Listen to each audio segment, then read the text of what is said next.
I think that my approach, and this is also this I think played into um mentorship roles that I had on the team, and like glue award, stuff like that, is I really think that a lot of athletes that perform at like an elite level especially are incredibly critical of themselves, and like a lot of times a little neurotic, and like super they're perfectionists and like ultra detail oriented, and that's just like so hard to live in your head like that, especially when you have to perform really well. So for me, I tried, and not tried, but my like mindset was always like, this is not the end of the world. Like, to perform at my best and to be the best, I need to like be present, and I need to not be so like stuck in my own head, because I've never seen that work for anybody. You are listening to the Bridging Impact Podcast, transforming leaders on and off the court with host Coach Furtado. Without further ado, let's dive in. Hello, everyone, and welcome back to another episode of the Bridging Impact Podcast.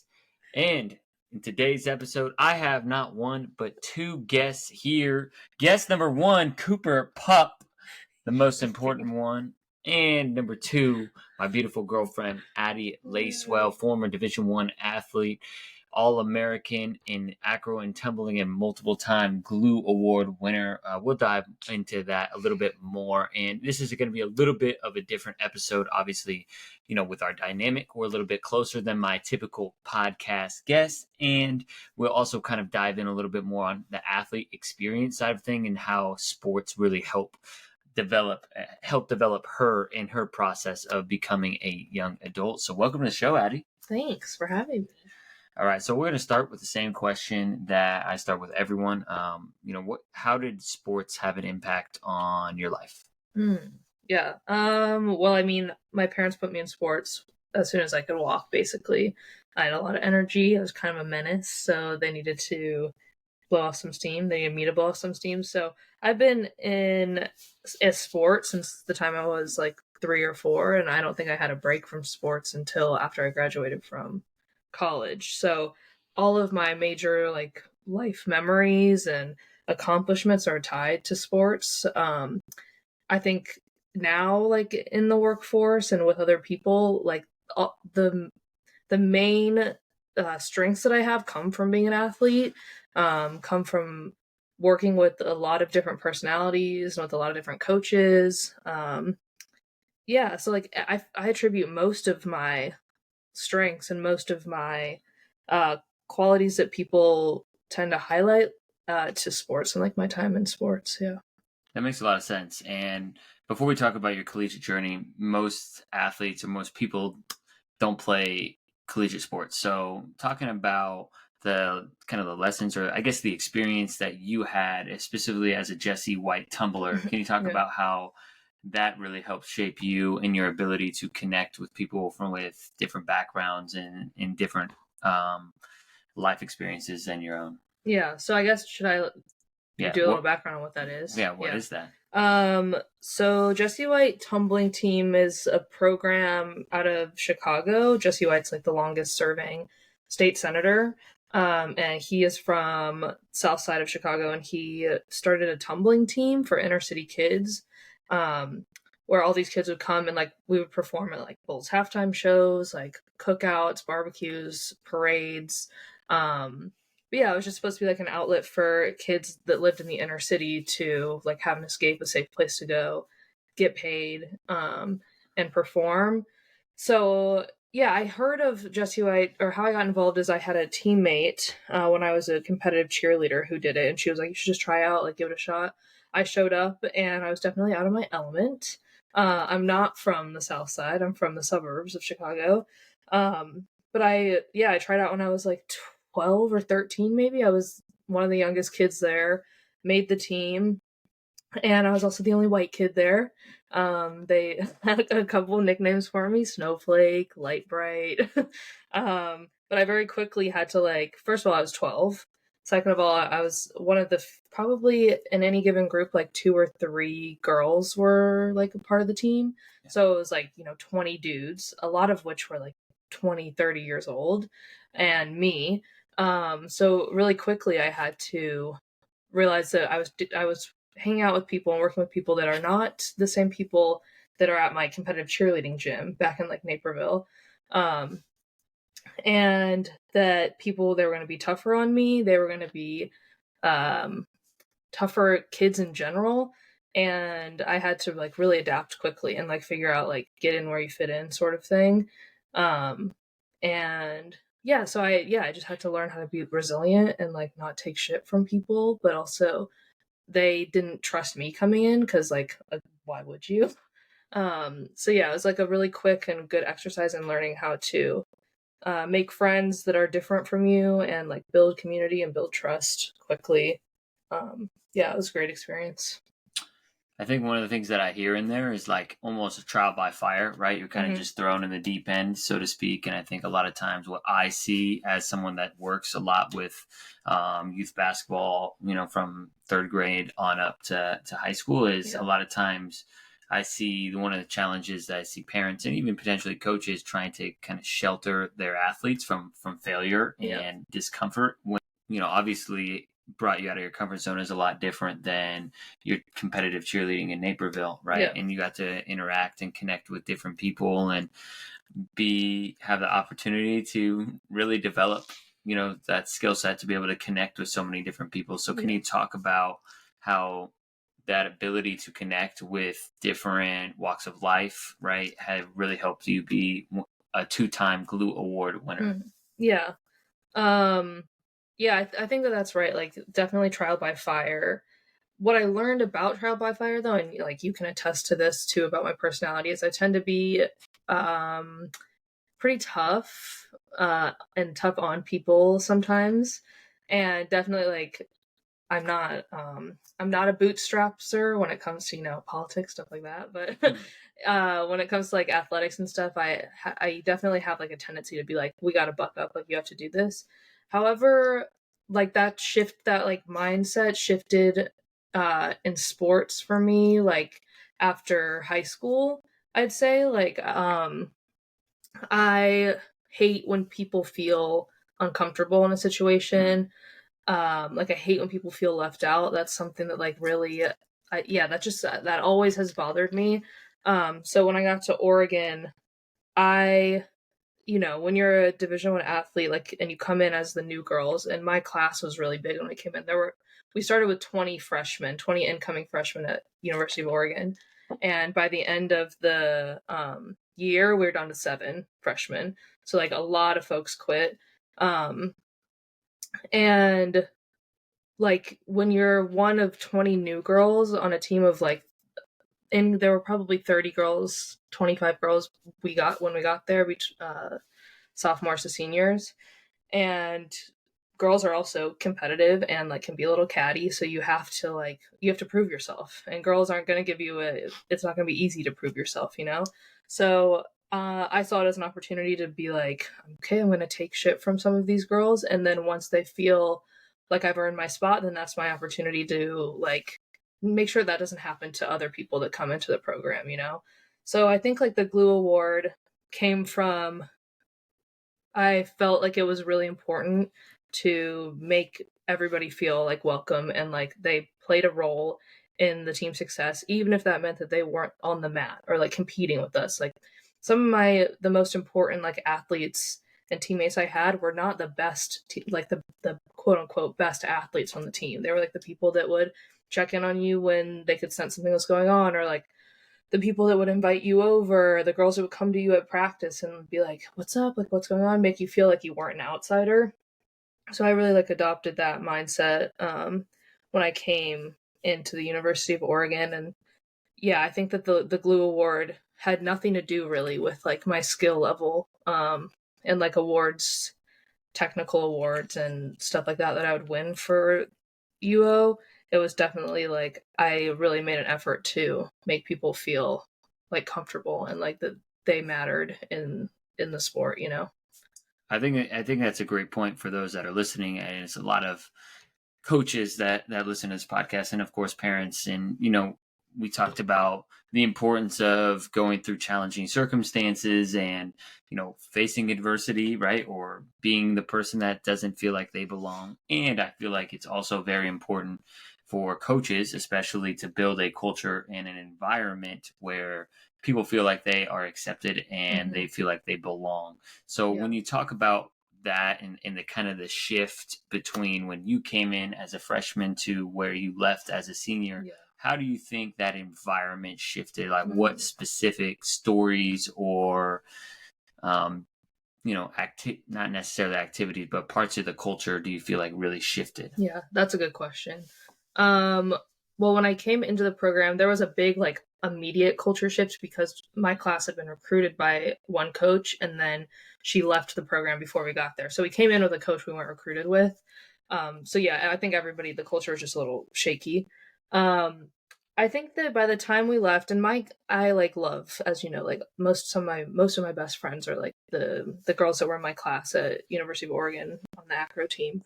And I think we all made a really concerted effort to be sounding boards for incoming girls and to not be so scary that. It really is. I wish I knew. I'm sure of course it happens in men's sports too, but it's just different in women's sports.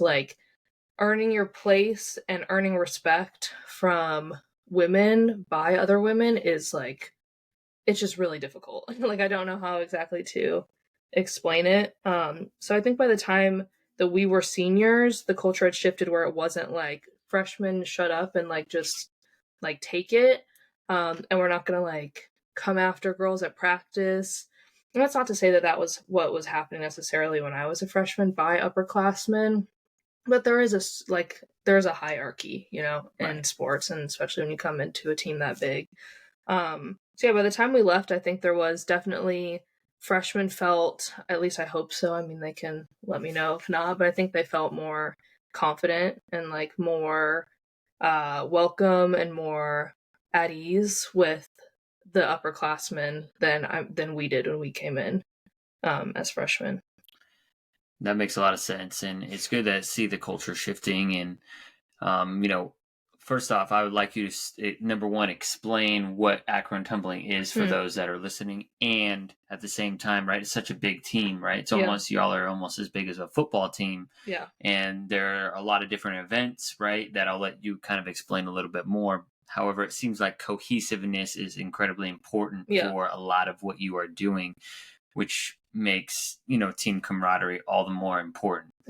Yeah, I mean, I still haven't perfected my acro and tumbling elevator pitch, but it's just it's how we would describe it as a combination of gymnastics and competitive cheerleading.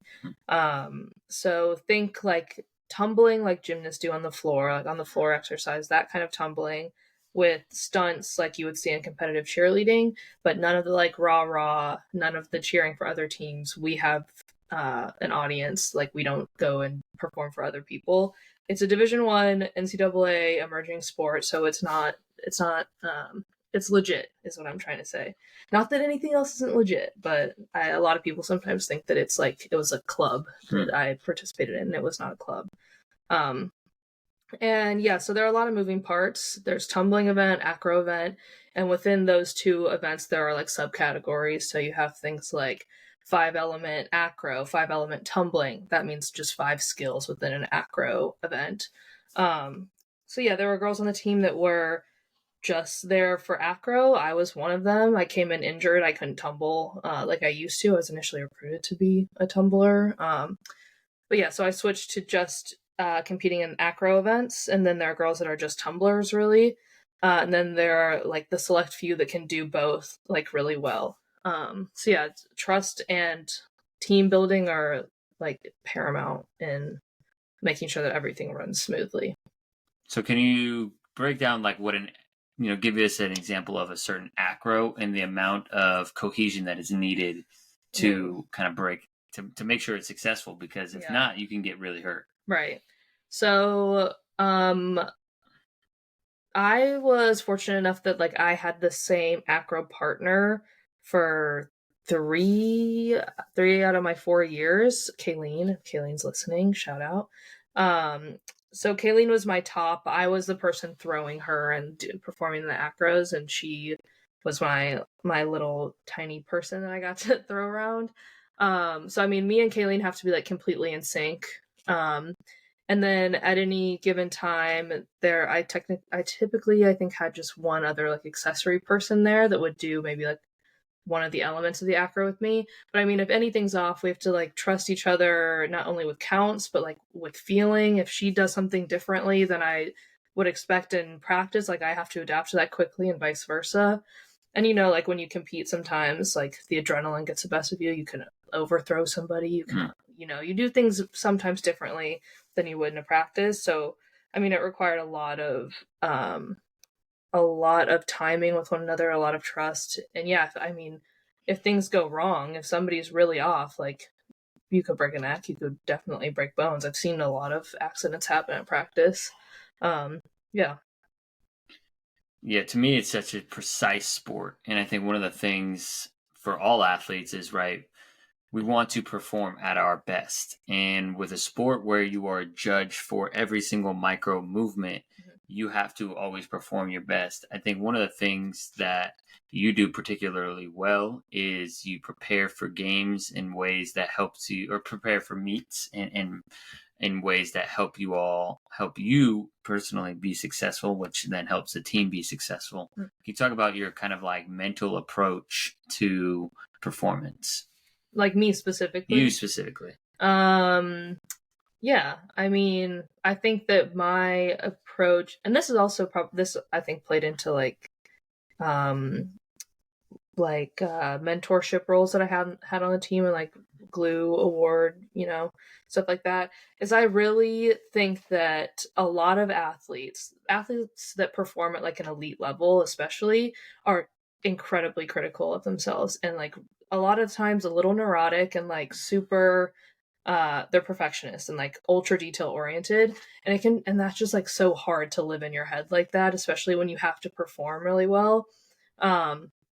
So for me, I tried, and not tried, but my like mindset was always like, this is not the end of the world. Like to perform at my best and to be the best, I need to like be present, and I need to not be so like stuck in my own head, because I've never seen that work for anybody. Like any athlete that's so concerned about what's going on, every single little piece of like minutia, they always, am I allowed to cuss? Yeah, enough. Okay. They always fuck up, Like anytime that I see people, like I would say a lot of my teammates were like, I could see them in the corner getting ready for a tumbling pass, just like talking to themselves, like to like rubbing their hands together, just doing too much, like you're talking yourself out of being your best self, sort of thing. So yeah, I mean, my mental preparation was always like, I've done this a million times in practice. What's the worst thing that could possibly happen?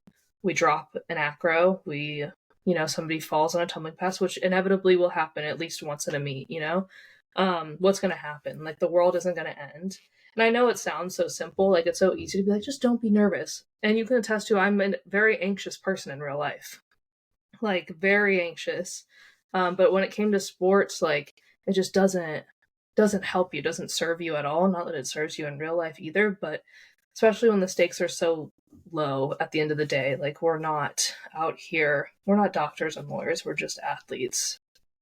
That was my mentality. Yeah, so the perspective of it's not the end of the world. I'm gonna be alive. None of my family's gonna be hurt, and my teammates are gonna be okay, even if I fail. Right. So let's just go out, and go out and do what we do over and over again in practice. Right. Yeah. In basketball, I knock down all X amount of shots in practice. Yeah. Right. In acro, I make I'm precise on all my acro movements. Mm-hmm. So just kind of knowing and having that confidence. And of course you have to be competent in it, right? I can't just go into a game and be a good shooter if I've never put up any shots, right? Yeah. So, with that being said, I think kind of shifting gears to helping athletes have that perspective. Like, how did you help your teammates gain that perspective when, I think one of the things that athletes struggle with, and I remember I talked to one of my good friends that I played Little League with my entire life. He played Division I baseball, and he's said he had a horrible junior year, and I won't name his name because I'm not sure if he would be comfortable with this, but he went to a therapist and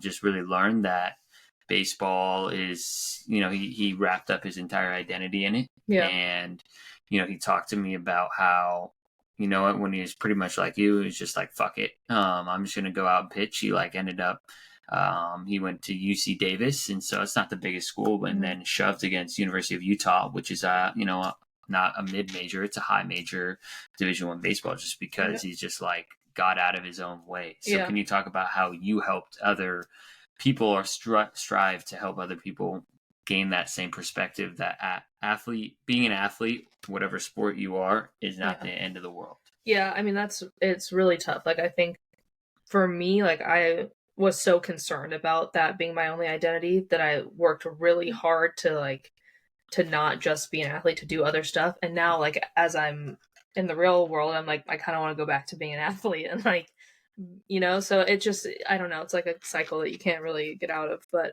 I think that it's, for me, helping my teammates, it was really important to like know how each one of your teammates works, like you can't approach, I'll use like Liv, one of my really good friends, Liv, I can approach her very differently than I can approach somebody like I don't even know, like Caitlin, like my friend Caitlin. Like Liv is like, you could just tell her like, come on girl, like get it together, and Liv's like, okay, whatever. Caitlin, it like requires a little bit more, like, let's talk through like what's going on in your head, and neither approach is the better approach, just depends on the athlete. But I think like for a lot of people, like that, adopting that mentality just like switches one day for you. Like one day you get it, you're just like, oh. And a lot of the times it comes after you're done competing. Like you look back a year after you've graduated and you're like, oh, I really did not need to like panic the way that I did, I think it was like, it was helpful to ask people like if they could genuinely recall like every single time that they messed up, and like, did the world end when you messed up, and it never does. Like I couldn't tell you what meets I could tell you that I can tell you I've dropped things and I've messed up at a competition, but I really do find that feeling like fades away, that like when you mess up that bad, fades away quicker than like I could tell you exactly how I felt when we beat Baylor, like that feeling sticks around a lot longer, the success feeling. I think some people might say differently, but I really couldn't tell you exactly what meets I messed up. I could tell you which meets I would like killed it, Yeah, I hear you there. And so, you're kind of talking about focusing on, obviously, the world didn't end during those failures. And so kind of just shifting that perspective. And I think another thing that you touched on that was very important is to know your players, know your teammates, right? That's what a great leader does. And that is, I feel like, a bare minimum requirement to being a coach. And it takes a little bit of time. It takes probably, I say, a minimum of 3 months to really like get to know how your players tick, because you have to see them in different situations. Yeah. And it takes a lot of time. And so one of the things that I see with this generation of athletes and even coaches like myself is like, we want to be a certain spot immediately because of social media. We want to have the microwave. We want to just put whether it's our companies in the microwave and it to grow overnight, or do you want to be an athlete and you want to become Steph Curry overnight or Caitlin Clark? What would your advice be about like kind of taking the long game and recognizing that it takes a while to become an All-American or to receive a Glue Award? Ooh, that's a tough question. You're smirking at me. Yeah, you got it. I think that maybe, I don't know, this might not be like the advice that one might look for or like hope for, but I think that you have to be, I hate like this phrase, that our Justin and I's thing is like, he's corny, which is what I love about him. He's like, but like, we are very different leaders, you and I, Right. But you have to, this is why I said this, you have to like be just hungry enough, but not overly hungry that you are like standing in your own way. You know what I mean? Like if you are constantly like, I want to be an All-American, I want to be an All-American, like you're shooting yourself in the foot, because it's not just being the best athlete. Like so much, I really do attribute like a lot of the accolades and stuff, not to just like my performance. Like there were girls on the team that could have been good enough to be in my spots, you know, but like their downfall was they were not as confident. Like they couldn't go out there and execute the same way every single time. Like there were stronger girls than me, there were like quicker girls than me, whatever it was. But like I attribute a lot of the stuff to just being like I can really say that I felt like I was a really great teammate, and like I executed when the time came, because I wasn't so like, this is it, like I have to do this, I need this, these are the things I want to get done in an X amount of time. Like I don't think that is really helpful when it comes to something that's so unpredictable like sports, you know, like, and it's not like tracked the same way that, I don't know, like a lawyer is, you know, like you do X to get Y, whatever. It's not really like that, and there are a lot of like different circumstances and factors that go into being named like an All-American in a sport like acrobatics and tumbling, where it's so subjective. And so I just think that you need to want something just enough, but don't put your entire identity and like worth into reaching those goals, because like you really can't predict it. And I really do live by like nothing. I won't say nothing. Very few things are that serious. Yeah. Well, I think what I hear in there too is that you just focus on the present moment, right? I think sometimes and I can kind of say this for myself, and maybe one of my pitfalls is I would be someone who's maybe too hungry, right? And wanting to be, you know, XYZ, whether it was me as an athlete or now me as a coach, is, you know, kind of wanting something so bad in the future that you don't live in the present. Yeah. And I think for you, it's just like, you want to be hungry, you want to be in the present, you want to get better at each day, right? You're not going to go show up and just go through the motions and do a shitty job. No, you're going to show up and do great. And at the same time, just be present in that and focus on what you can control. Like a lot of things, kind of what you just said, are out of your control, right? Yeah. You know, like you may be in a class where you can correct me if I'm wrong, but if there was probably an MVP for acro and tumbling right now, what's her name at Baylor right now? Oh, Bailey, yeah. Right? If you happen to be in the same time period as Bailey or Michael Jordan or LeBron James, you're going to earn less MVPs. Yeah. You know, like at the end of the day, you may be striving, you may be doing your best. Yeah, there's always someone better. There's always someone better, and genetics really do come and play a big role at the end of the day. Yeah. And so, as we kind of hit the, you know, what the team event. When it comes to acro and tumbling, the team event is the last event for acro and tumbling. And then I always like to say a 2-minute warning for, you know, you got football, 2 minutes left, and for a basketball game. What would your kind of like final piece of advice be to athletes of this generation, and even coaches, to, you know, make sure that they maximize their experience as an athlete? I think that the greatest superpower, I'm really sounding like Justin likes to call me Tony Lacewell when I'm being like inspirational, Tony Lacewell, like Tony Robbins. I really do think that like the greatest superpower you can have as like an athlete, and I think it's really helpful in life too, is to be present. Like people that can be really present in the moment, and not think like 30 steps ahead. I think that that's really helpful, especially for athletes who have the tendency to like think themselves into a spiral of, you know, worst case scenario, and this is what I want to achieve in XYZ. So like what was your question? To maximize like the experience for athletes, like be there, like be present. Like team event, it was my favorite event because you get to see all these different moving parts. Like the music it was so loud, but like you could hear each other, you know, you're like high-fiving each other, smacking asses like on the mat. That's like, I'm so glad that I was able to like remain present during that time, when I had a lot of teammates who would get so in their head they like black out basically. And then like by the end of the 2 minutes, like, I don't know what happened, I don't know what hit, I don't know what fell, I don't know how my tumbling looked like, I'm just glad I got through it.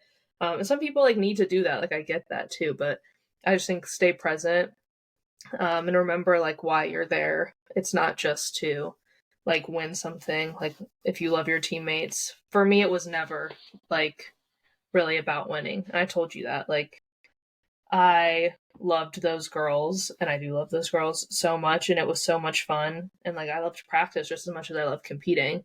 But like, you're doing it together. Like, it's like a shared memory that you guys get to have, and like only me and however many girls, 30 other girls, like, are the only people that have that memory. And I think that that's really, like, that's motivating enough to me. So yeah, stay present. Stay present. You get that for the rest of your life, right? Like, I still see my buddies that I won a North Coast sections championship with, which is, it's super fun. And it's just, you look back, and I always tell them, right, at the end of the day, you're going to have men's leagues and co-ed leagues, but it's never going to be the same. So enjoy the moment now. Stay present. Yeah. Thank you so much for your time today, Addie. Thanks. I enjoyed our conversation. Thanks for having me. Thanks for having Coop. Thank you for listening to this episode of the Bridging Impact Podcast. We'd love it if you would like, subscribe, leave a comment and a review on whatever platform you're on. It's the best way to help us grow. We appreciate you for doing that. We'll shout you out on social media. I'd also love if you connected with me on social media. Let me know your thoughts. And this is why I do it. I want to share knowledge and wisdom from experienced leaders to people like yourself and myself, so we can have this dialogue and move forward, make an impact on the world. So stay tuned, stay subscribed. Cheers.